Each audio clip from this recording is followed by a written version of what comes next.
संसार थोडं दुःख आहे का? प्रत्येकाला दुःख आहे, पण त्याच्यात आनंद घ्यायचा प्रयत्न करतो. कसं घेतो तुम्हाला असं नाही कळलं. छोटासा दृष्टांत सांगतो, पुढे चलतो. एक माणूस असताना पुढे चालला, जात असताना गंगाच्या तीरावर गेला. गंगेच्या तीरी आंघोळ करायला लागला आणि आंघोळ करत असताना नेमका आप्पा त्याच्या मागे वाहाग लागला. काय लागलं? आडनावाचा नाही, खरा खोला. वाहक लागला. लागल्याच्या नंतर जो गंगाच्या काठाला पुढे सुटला, भीती एकदा जर जीवनात निर्माण झाली ना, एकदा जर भीती निर्माण झाली का, जो पळत सुटला माय बापा गंगाच्या काठानं धोतर खांद्यावर टाकलं, ते पळत सुटला पण वाहक मागं लागला. पण काय करावं म्हणून माय बापा एक असणारी विहीर दिसली. विहीर दिसल्याच्या नंतर म्हणला हा मागं लागल आपल्याला खाईल, आपण विहिरीत उडी मारू म्हणजे आपल्याला खाली खाली खाली येणार नाही. दृष्टांत लक्षात घ्या, सगळ्यांसाठी मार्मिकतेच आहे.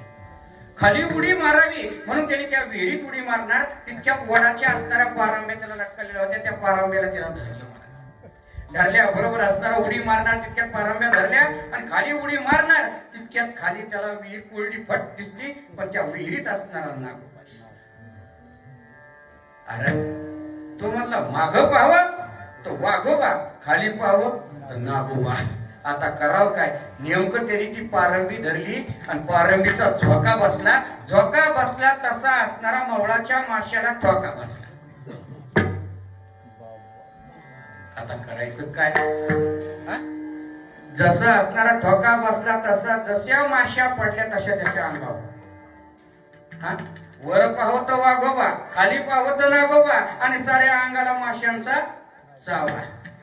आता काय? इतकं दुःख माय बापा व्यातना सहन होईना.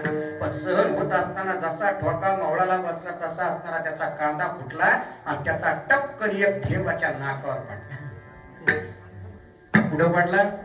नाकावर. आता नाकावर बघा बरं, प्रत्येक जण बघा, नाक जीभ आपली नाकाला लागते का? घरी गेल्यावर प्रयोग करा सगळे. आता नाकाला जीभ काही लागेना. खाली पावत नागोबा, वर पावत वाघोबा, साऱ्या अंगाला चावा, तरी जीभ काढतोय नाकावरचा मवळाचा थेंब असणारा मधाचा चाटण्याचा प्रयत्न करतोय. माय बापा हसू नका, पाहू नका.